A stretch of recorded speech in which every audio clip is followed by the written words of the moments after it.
Hola a todos, ¿cómo les va? Florencia Pesolani, quien les habla. En la clase, en la charla del día de hoy, vamos a intentar desarrollar lo que son las alteraciones de los glóbulos blancos, focalizándonos principalmente en la leucocitosis y en lo que es la serie mieloide. Vamos a intentar abordar de una manera quizás más práctica el estudio de un paciente con leucocitosis, qué son las cosas que tenemos que hacer, qué es lo que nos tenemos que preguntar para poder arribar a un diagnóstico y hacerlo de la manera más rápida posible, sabiendo en qué casos es una urgencia esta leucocitosis y cuándo no. Bueno, retomando un poquito la hematopoiesis, este desarrollo y esta maduración tan compleja que sucede gran parte en la médula ósea, recordar, ¿sí?, que tenemos una célula madre pluripotencial que va a dar origen a dos grandes ramas. Por un lado, a la célula madre linfoide, que esta va a dar origen a los linfocitos T y a los linfocitos B, y los mismos, algunos, se van a convertir en las células plasmáticas, y otro gran grupo, ¿sí?, que son todo lo que son las células mieloides. Van a surgir a partir de una célula madre multipotencial que va a dar origen a todos los glóbulos blancos no linfoides, como son los neutrófilos segmentados, los monocitos, que en los tejidos se van a convertir en los macrófagos, los eosinófilos, los basófilos, y a las plaquetas y a los hematíes. A su vez, unas células que no están mencionadas en este gráfico son las células del estroma. Recordemos que cuando estudiamos la histología de la médula ósea, el parénquima estaba formado por células hematopoyéticas, donde están todas estas células, y células del estroma, que son fundamentales para el crecimiento, el desarrollo y la maduración de todas estas células. No solo le proveen sostén, sino también citoquinas, y son los mediadores para que todo esto pueda suceder, que también entonces derivan de lo que son las células mieloides. Entonces, las alteraciones en los leucocitos, si nos enfocamos en lo que es la serie mieloide, podemos tener dos grandes grupos. Una alteración en lo que es la morfología y una alteración en el número. La alteración de la morfología puede estar dada a nivel del núcleo o a nivel del citoplasma. Cuando afecta al núcleo, podemos tener alteraciones, como lo vieron en la clase anterior, en anemias, los neutrófilos hipersegmentados, por ejemplo, lo que son las anemias megaloblásticas, un núcleo hiposegmentado, ¿sí? Recordemos que los neutrófilos tienen todas esas segmentaciones nucleares y por problemas, en la gran mayoría congénitos, esto puede desaparecer. Y el citoplasma podemos tener, por ejemplo, en pacientes que están infectados, un aumento en el número de gránulos o vacuolas, que esto habla de una activación de lo que son los lisosomas, una activación de lo que es la fagocitosis. Entonces, también nos puede dar información las características morfológicas de estas células. Y cuando hablamos alteraciones en lo que es el número, estamos hablando de aumentos o descensos. Leucocitosis, leucopenia, pancitopenia, cuando se afectan las tres series, que tenemos anemia, leucopenia y trombocitopenia. Neutrofilia o neutropenia, cuando ya estamos hablando de una sola célula mieloide, eosinofilia, basofilia o monocitosis. Bueno, recordando también un poquito lo que es la dinámica, principalmente de lo que son los neutrófilos, los mismos tienen una maduración en médula ósea que demora más o menos unos 7 o unos 10 días y luego pasan a sangre periférica, donde vamos a tener dos pools, lo que es el pool central, que es el que va a ir circulando a través de la sangre, y el pool marginal, que son los neutrófilos que están listos para salir a los tejidos según las señales que estos emitan. Estos neutrófilos, no sé si se acuerdan, pero cuando dieron también anatomía patológica lo vieron, van a sufrir una migración a través del endotelio, que se llama quimiorexis, que la misma lo que va a hacer es abrir el endotelio, ¿sí? Van a rolar, van a reptar y se van a dirigir hacia los tejidos para poder generar su acción. Esto está dirigido principalmente por citoquinas interleuquinas. Entonces, la leucocitosis es el aumento de los glóbulos blancos. Mayor a 10.000 es el número que van a encontrar mayormente en los libros, pero también pueden encontrar mayor a 11.000 o mayor a 12.000. Lo que primero hay que definir es si esto se trata realmente de una leucocitosis. ¿Por qué? Recuerden que cuando nosotros vemos un hemograma, la mayoría de los mismos están hechos a través de hemogramas automatizados, eh, y hay veces que tenemos distintas circunstancias que pueden captar otras formaciones, como son, por ejemplo, las plaquetas aglutinadas o los histocitos, que por forma, que por tamaño, los pueden contar como si fueran glóbulos blancos, aunque no lo sean. Otras definiciones importantes a tener en cuenta son las siguientes. Por ejemplo, la granulocitosis a menudo se usa para hablar de lo que es la neutrofilia, aunque granulocitos son todos los glóbulos blancos mieloides con gránulos, por ejemplo, eosinófilos, basófilos, pero bueno, indistintamente se refiere a cuando tenemos neutrofilia. Desplazamiento o desviación a la izquierda se refiere a un aumento en el porcentaje de las formas más inmaduras de los neutrófilos. Volvemos un poquito para atrás. ¿Sí? Acá tenemos los neutrófilos segmentados. Habla, ¿sí? Cuando tenemos en sangre periférica neutrófilos en callao y hasta metamielocitos. ¿Sí? Esto se puede dar cuando la médula ósea está muy apurada para largar estas células a la circulación, como puede ser, por ejemplo, en el caso de una infección. ¿Sí? Más inmaduros que esto ya no correspondería a una desviación a la izquierda. Reacción leucemoide es cuando tenemos más de 50.000 glóbulos blancos con causas distintas a leucemia, o sea, no tiene que haber blastos. La mayoría son neutrófilos maduros y se puede acompañar también de desviación a la izquierda. ¿Sí? Y la hiperleucocitosis es un gran síndrome, se refiere a cuando existe en sangre periférica más de 100.000 glóbulos blancos.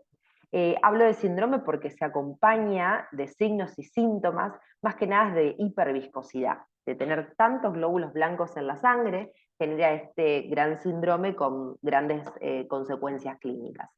La mayoría, casi la totalidad de los pacientes con hiperleucocitosis son pacientes que tienen enfermedades malignas, ya sea crónicas o agudas, pero en el contexto de la oncohematología. ¿Sí?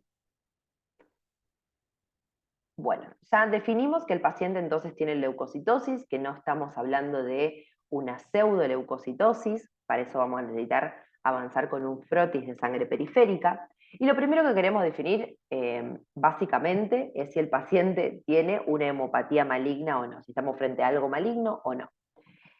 ¿Cómo lo vamos a poder definir? Primero, ver si el paciente en el frotis de sangre periférica tiene células maduras o células inmaduras.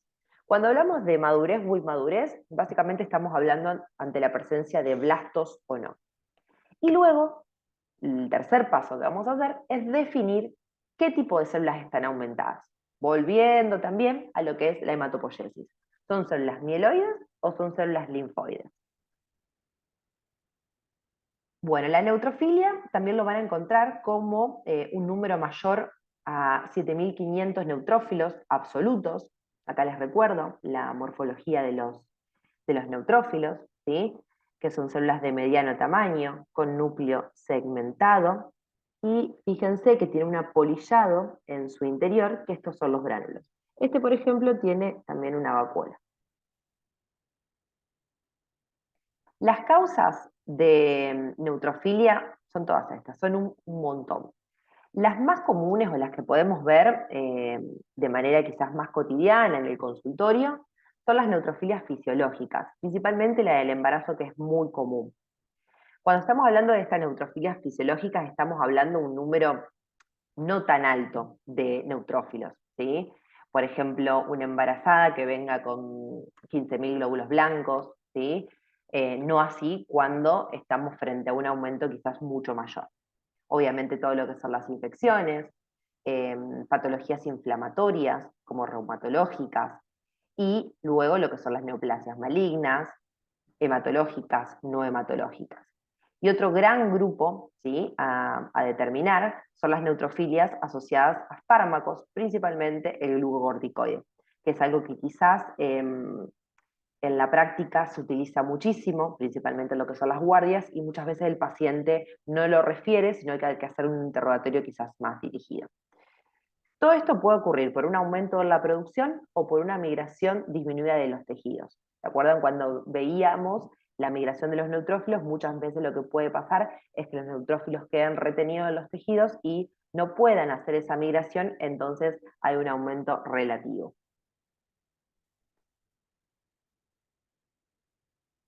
Bueno, entonces, ante un paciente con neutrofilia o leucocitosis en general, lo primero que hay que definir es si estamos frente a una urgencia o no. Esto básicamente nos lo va a dar primero la clínica del paciente.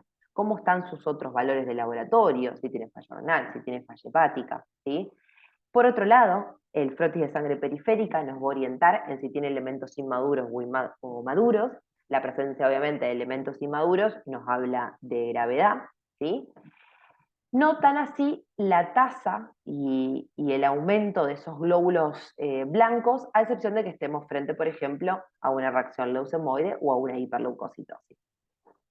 Cuando estudiamos a estos pacientes, lo primero que hay que hacer, y lo más importante de todo, es definir el contexto clínico y hacer una anamnesis y un examen físico exhaustivo, ¿sí? Buscando patologías preexistentes, viendo los medicamentos que está tomando el paciente.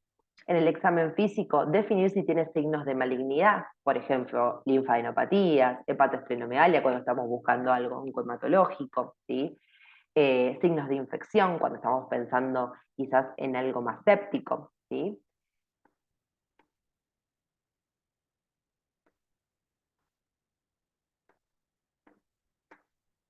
Bueno, y tenemos el gran grupo de las hemopatías malignas. Eh, Ante este grupo, lo que hay que definir, como en todos los casos de leucocitosis, es ver si estamos frente a un síndrome linfoproliferativo crónico o un síndrome mieloproliferativo. Hay que definir, según la hematopoiesis, si el aumento es mieloide o linfoide. Si estamos frente a un aumento mieloide, definir si es agudo o crónico. ¿Cómo? Con la presencia de blastos. Si tiene blastos, vamos a estar frente a una leucemia mieloide aguda.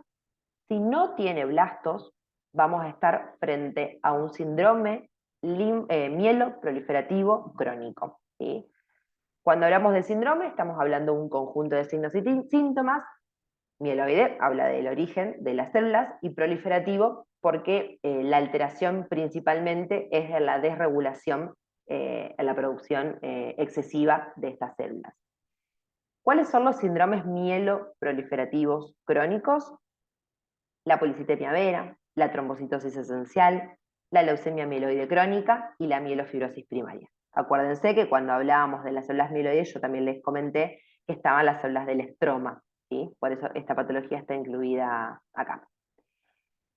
Y sí, esa leucocitosis es a expensas de células linfoides, estamos frente a un síndrome linfoproliferativo, definir si es agudo o crónico según la presencia de blastos.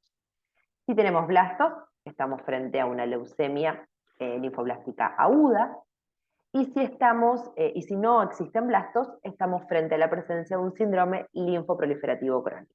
Y dentro de ellos tenemos los linfomas, los mielomas y la leucemia linfática crónica. Esto obviamente que después lo vamos a desarrollar un poco más, hay que hacer un estudio obviamente mucho más exhaustivo, con un estudio de médula ósea. Acuérdense que tenemos dos maneras de estudiarla, con una biopsia de médula ósea donde obtenemos un tejido, o con una punción aspirativa, donde obtenemos médula ósea que es consistencia líquida, y eso lo podemos mandar a citometría de flujo para ver los marcadores de superficie celular, para biología molecular o para citogenético. Bueno, terminando con esta parte de leucocitosis, pasamos a lo que es la leucopenia. La misma se puede dar por una reducción del número de los leucocitos circulantes, 4.000, también pueden encontrar otros números, 3.500. La misma puede estar asociado o no a neutropenia. Hablamos cuando el número de neutrófilos absoluto es menor a 1.500 o a 1.000. Y a su vez tenemos esta clasificación dependiendo la gravedad y la profundidad de esa neutropenia, ¿sí? La severa es cuando tenemos menos de 500 y agranulocitosis es cuando hay menos de 200. Obviamente la severidad de esto se asocia en la gran mayoría de los casos a la predisposición a padecer infecciones. Y crónica cuando esta neutropenia es mayor a 3 meses. Las causas también son muchas, algunas congénitas, otras adquiridas. Dentro de las primarias, esto se ve más que nada en la infancia, son bastante más raras, y las secundarias, que son las más frecuentes de todas, tenemos infecciones, principalmente virales, drogas, por ejemplo, hace poco hubo unos casos acá en la ciudad de Santa Fe, de unas neutropenias severas en pacientes consumidores de cocaína. Hay una sustancia con la cual se mezcla la cocaína, que es un antiparasitario de origen veterinario, que te puede dar neutropenias muy profundas y muy severas. Enfermedades autoinmunes, como por ejemplo lupus, ¿sí? Carencias nutricionales, déficit de B12 y ácido fólico, como lo vieron también en la clase de anemia, donde la anemia megaloblástica nos puede dar una pancitopenia, porque estos dos componentes intervienen en la maduración y el desarrollo de toda la línea mieloide. Y acá tenemos un resumen de todo. Otra de las que no nos había nombrado es el hiperesplenismo, ¿sí? O migración, cuando hay una alteración en la migración de estos neutrófilos, principalmente por la activación de complemento, como puede ser la diálisis en quemados o en pacientes muy sépticos. Fíjense que las neutropenias postinfecciosas, las más comunes son las virales, pero también puede estar en las bacterianas. Las drogas asociadas a neutropenia son todas estas. Lo que más comúnmente vemos son los betalactámicos, la rifampicina, el metimazol, ¿sí? Que se usa para el hipertiroidismo, muy frecuente también. Bien, entonces, ante un paciente con neutropenia, vamos a hacer el mismo esquema que usamos para el estudio de una leucocitosis. Definir, dependiendo de la clínica del paciente y el contexto, si estamos frente a una urgencia o no. Hacer un interrogatorio dirigido buscando todas estas causas que vimos. Un examen físico también completo que nos va a guiar, ¿sí? Y un hemograma con un frotis de sangre periférica.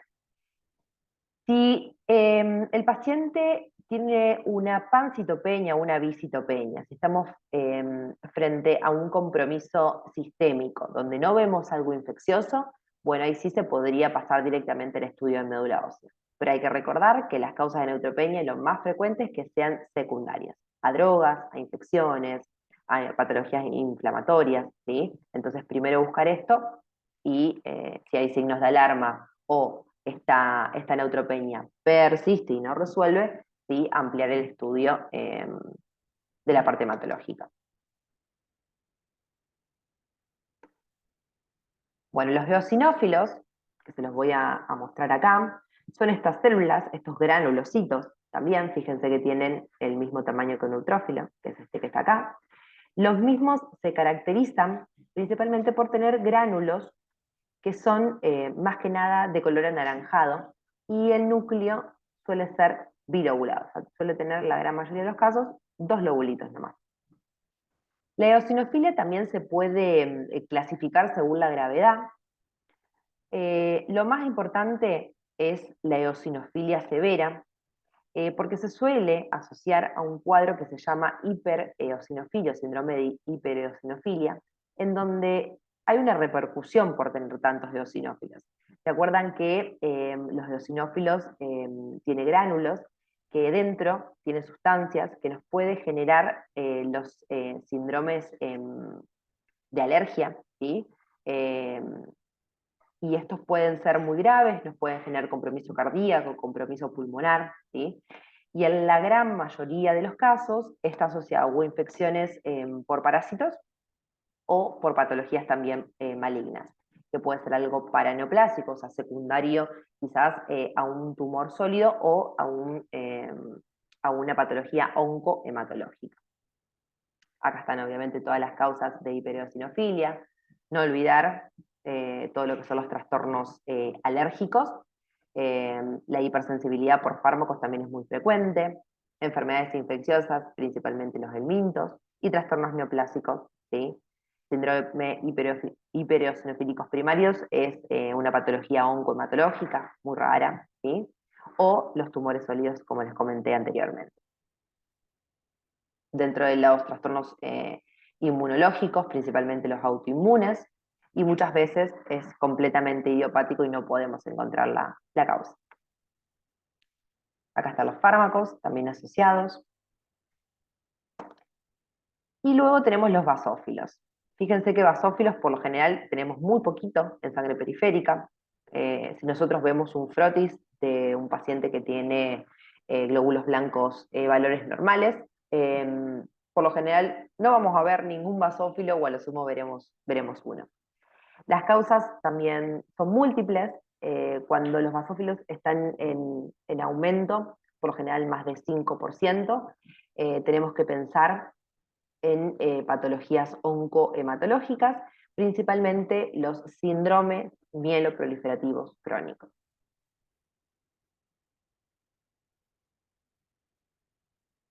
Por ejemplo, la leucemia mieloide crónica. Les quería mostrar esta foto en donde, si volvemos un poquito para atrás, la leucemia mieloide crónica, que la vamos a desarrollar después, es un síndrome hematológico que se caracteriza por tener, en la gran mayoría de los casos, leucocitosis en sangre periférica.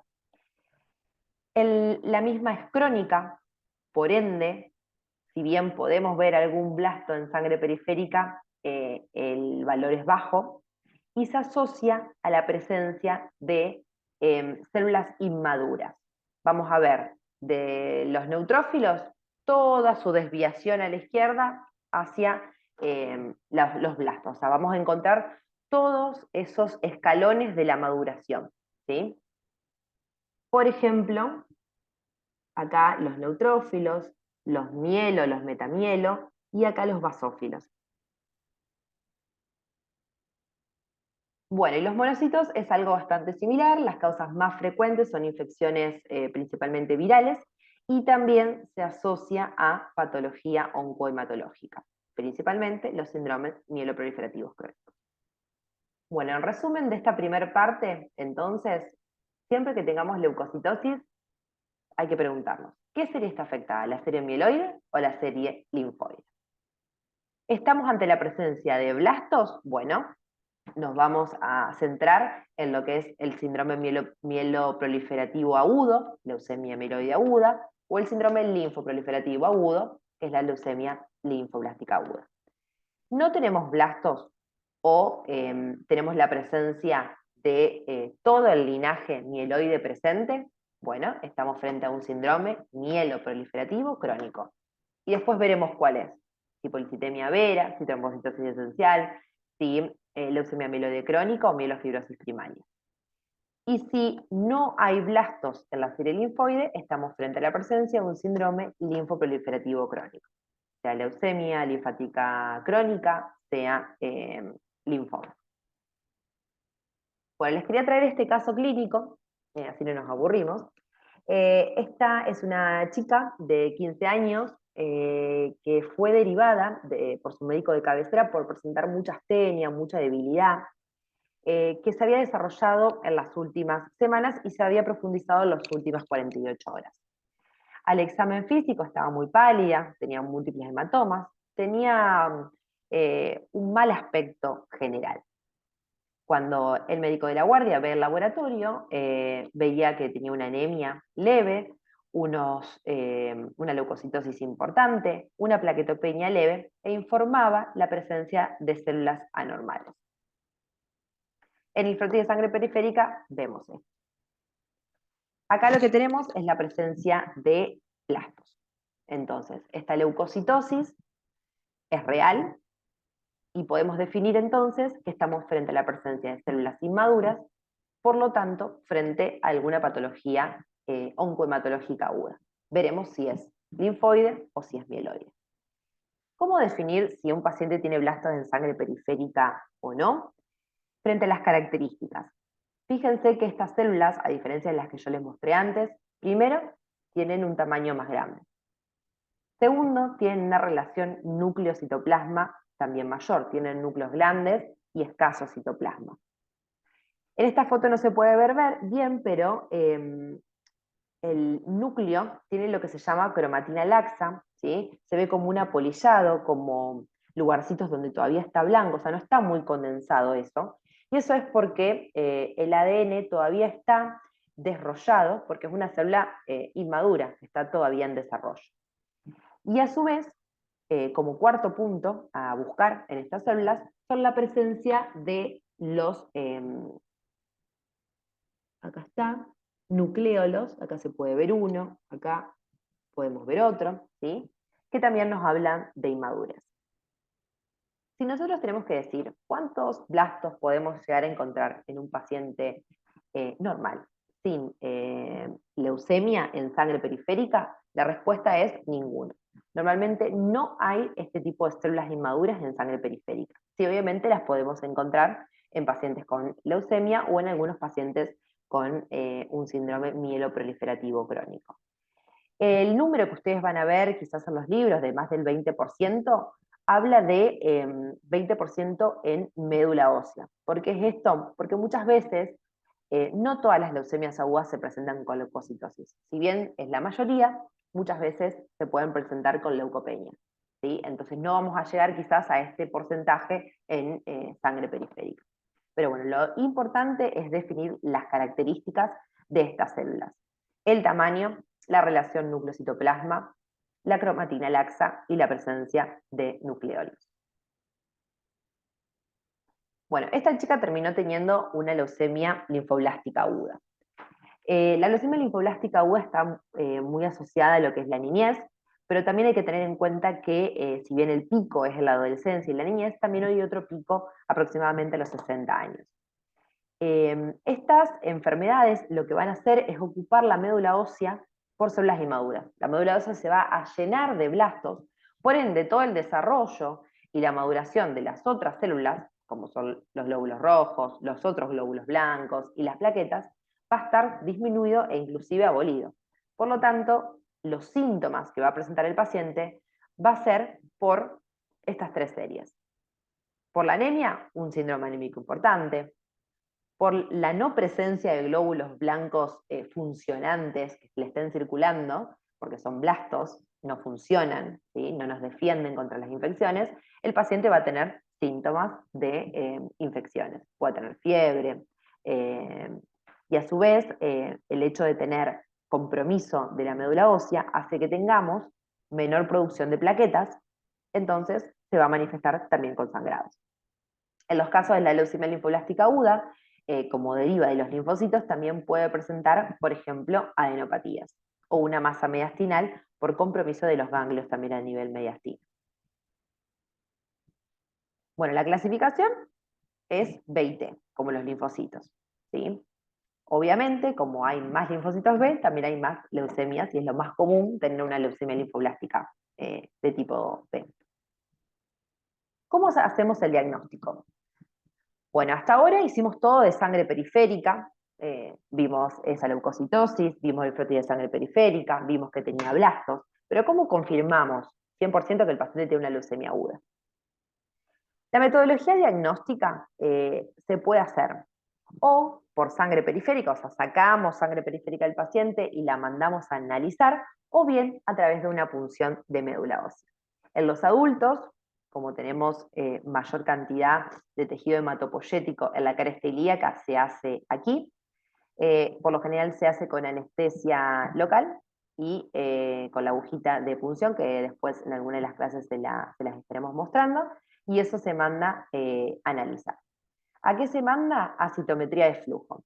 ¿Qué es la citometría de flujo? Es un procedimiento que lo que hace a través de láser y de anticuerpos es detectar proteínas en la superficie de los blastos, los famosos CD o clúster de diferenciación.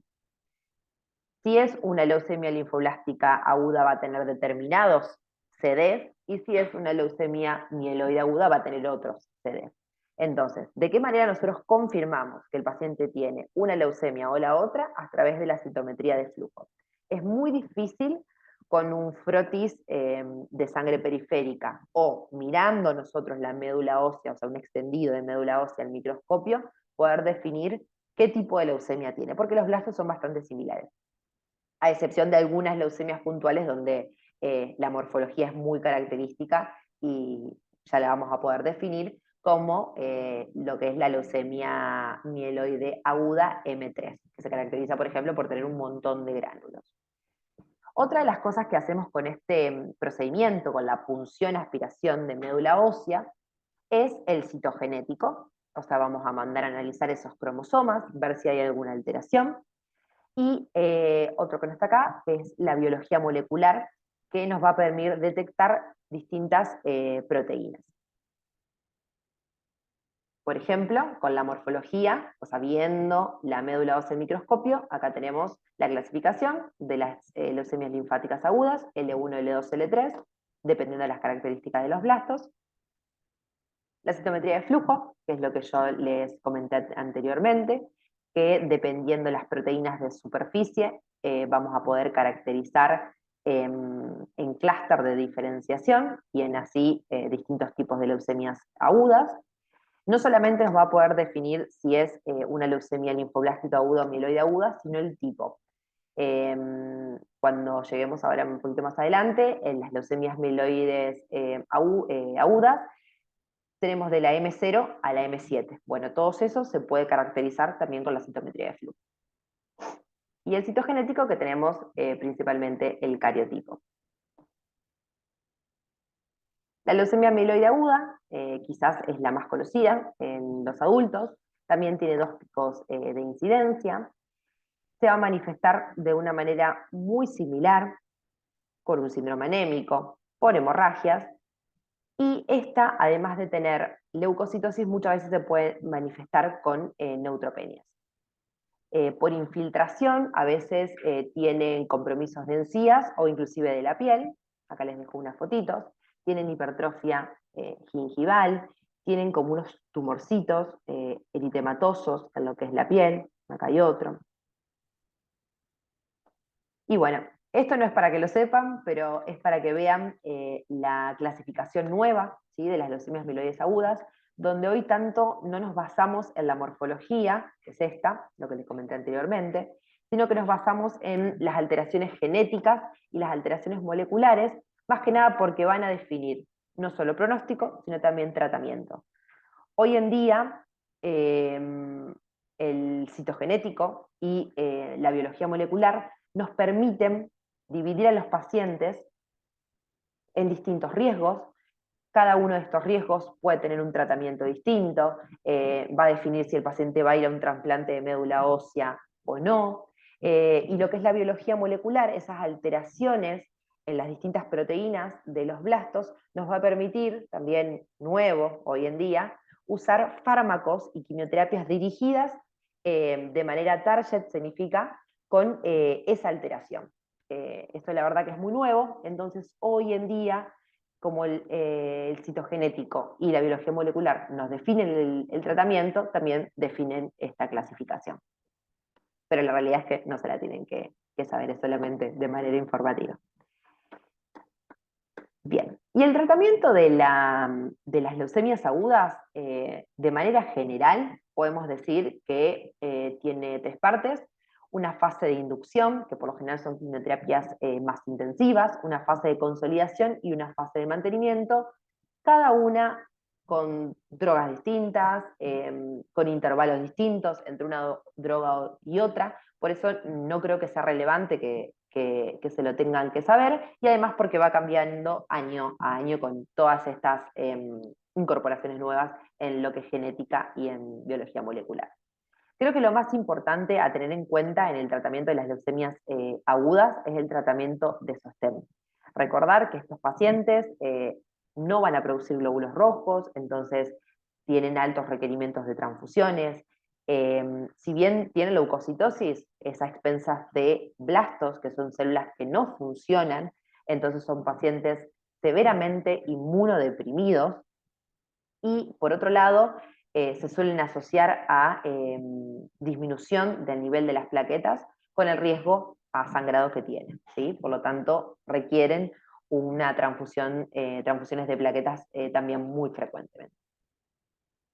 Entonces, de manera otra vez de resumen, para no olvidar, en pacientes que tienen leucocitosis, definir la serie afectada, mieloide o linfoide, la presencia de blastos, estamos hablando de leucemias agudas, la presencia de elementos maduros de síndromes mieloproliferativos crónicos o síndromes linfoproliferativos crónicos.